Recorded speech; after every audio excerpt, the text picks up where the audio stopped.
Olá, amigos. Sei que a minha saudação já está habitual, todo mundo já está acostumado com ela. Muito bom. Hoje eu estava pensando, o que é que eu gostaria de oferecer aos nossos companheiros? E eu pensei na coisa mais extraordinária que a Terra já assistiu em todo o tempo em que há a vigência da vida na Terra, que foi a presença de Jesus, a vinda dele à Terra. Lembrando que houve uma demora de uns 400 anos para que ele pudesse se configurar naquela lapa simples onde ele nasceu. Foi um tempo em que parecia que as vozes haviam se calado. Não houve nenhum profeta que aparecesse durante esses 400 anos. E, naturalmente, as pessoas estavam naquela expectativa, porque era tão comum surgirem os profetas falando das coisas de Deus, conclamando as pessoas a renovação, a mudança de comportamento, e, de repente, o silêncio. Não houve nenhuma voz que falasse. Eles estavam na expectativa, porque havia também a profecia de Isaías que dizia, nossa, rimou tudo, profecia de Isaías que dizia, mas é isso mesmo, que a voz do que clama no deserto viria para endireitar as veredas, preparar os caminhos do Senhor. Então havia essa notícia dada por Isaías, e as pessoas estavam na expectativa, e passaram 100, 200, 300, 400 anos sem que nada acontecesse. E em outros países também, fatos interessantes deram uma conotação de que a Terra estava passando por um clima diferenciado. Roma, que era aquele país de artes bélicas, e onde as pessoas pareciam que viviam para fazer conquistas. Era uma guerra atrás de outra guerra, aquela necessidade imperiosa de espalhar o seu poderio pelo mundo todo. De repente, Roma deposita as suas armas.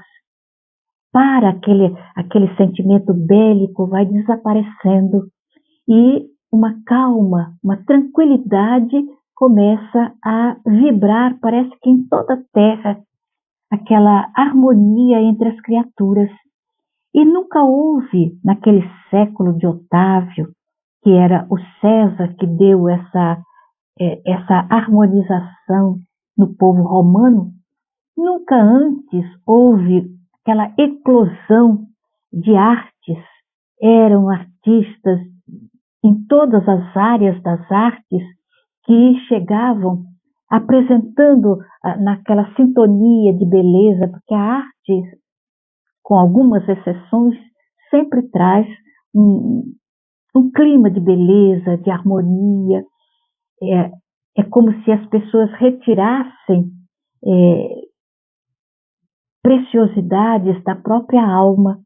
E foi exatamente o que surgiu, principalmente com Horácio, que sabia retirar do seu estro as notas mais harmônicas, mais harmoniosas, para cantar principalmente a paz que vigia naquela cidade imperial. E tudo isso tinha uma causa. Naturalmente os homens não entendiam, mas havia uma causa. E a reencarnação de criaturas que iriam sedimentar a tarefa de difundir o cristianismo. Elas vinham, retornavam. Naqueles 400 anos, esses espíritos notáveis chegavam e retornavam, mas deixavam o seu clima espiritual, que era o que estava se espalhando por toda a comunidade da Terra. Até, então, a preparação de Isabel e Zacarias, que seriam eles que trariam à terra a voz que viria do deserto para preparar os caminhos do Senhor e endireitar as veredas. Até que Zacarias recebe, no templo onde ele estava servindo, ele recebe a visita do Espírito que anuncia a gravidez de Isabel.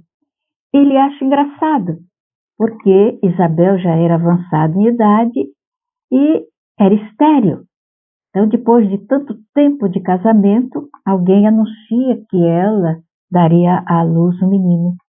Ele sorri, incrédulo, e então o Espírito diz a ele que ele ficaria mudo até a vigência, a realização da promessa que ele estava fazendo. E realmente, Isabel entrou em estado de gestação e o coitado do Zacarias ficou mudo. Depois de 6 meses da anunciação de Isabel, uma jovenzinha recebe também a mesma visita, que anuncia que ela daria à luz a um espírito genial, a um espírito diferente. E a saudação é linda, salve, ó cheia de graças. E Maria de Nazaré, então, entra em estado de gestação. Quer dizer, dois acontecimentos que marcariam a nossa fé cristã. E depois, naturalmente, desse período, veio o nascimento do Batista, depois o nascimento de Jesus. E o tempo passou, e de repente a palavra de Isaías se materializava. Voz do que clama no deserto, e um homem esquálido, desgrenhado, com uma voz toda entroante, sai do deserto anunciando a necessidade da reformulação dos sentimentos do ser humano, da sua mudança comportamental, porque ele vinha para dar o batismo da água, porque depois dele viria aquele que daria o batismo do fogo. Até hoje o povo não entendeu muito a questão do batismo de João Batista, mas isso não tem importância. Nós ainda estamos na infância da humanidade. Vai chegar o momento em que nos tornaremos moços, depois nos tornaremos adultos e depois envelheceremos e, quiçá, com um pouco mais de sabedoria. Mas eles chegaram à terra. A luz de Deus brilhou como uma estrela linda que disse aos pastores, anunciando a chegada dele. E disse também aos reis magos, tudo muito lindo. Depois do decesso do Batista, que foi decapitado na prisão de Maqueronte, na cidade de Maquero, depois do decesso do Batista, iniciou o apostolado de Jesus, a sua pregação. E ele, naturalmente, modificou toda a estrutura do pensamento do povo hebreu. Entre outras coisas, ele com os seus discípulos adentraram em locais que era proibido pela lei. A Samaria era um espaço proibido para os hebreus, uma questão da lei, por questões religiosas, por várias questões. E ele vai atravessando a Samaria na direção de Cafarnaum. E chegando lá, ele para no poço de Jacó. Jacó era o terceiro patriarca. E o poço que ele havia aberto ali naquela região era considerado como um templo religioso. E era ali que os samaritanos faziam as suas devoções. Quando Salomão constrói o templo de Jerusalém, houve uma cisânia de pensamento, porque eles queriam que o poço de Jacó, que era o terceiro patriarca, continuasse a sendo o local. das devoções. E ele fica sentado ali enquanto os discípulos vão em busca da alimentação. E aí ele tem um diálogo notável com uma mulher que se aproxima do poço para pegar água. Ele está sentado a uma certa distância. Quando a mulher joga o balde para trazer a água, ele pede de beber. E a mulher se assombra e diz a ele como ele pede de beber a ela, que era mulher, e os homens não dirigiam a palavra mulher em público, como ele pede a ela, que é mulher, e que além de ser mulher, é samaritana também, onde havia aquela distância social entre os judeus. Ele sorri e diz a ela,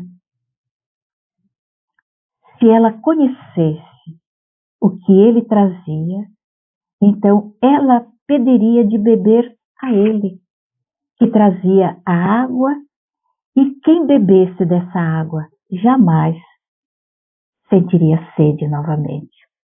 Ele diz, quem beber da água do poço vai voltar a ter sede, mas quem beber a água que ele trazia, ela então pensa no imediatismo da vida, como nós pensamos também. E ela diz, Senhor, me dê de beber essa água, porque aí eu não preciso mais vir aqui no poço para buscar água. E então o diálogo prossegue entre os dois. E é notável as lições que Jesus vai nos oferecendo na conversa que ele teve com a samaritana.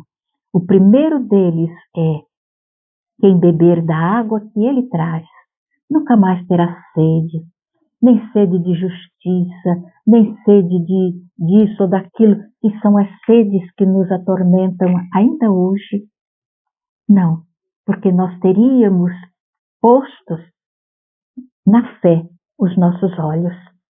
E aí sentiríamos que tudo que já recebemos do nosso Pai é o necessário para que sejamos felizes. E se não somos, é porque não entendemos ainda. Se soubesses da água que tenho comigo, me pedirias de beber. E quem beber da água do poço, voltará a ter sede. Mas quem beber da água que trago comigo, nunca mais terá sede. Que tal nós buscarmos uma fé?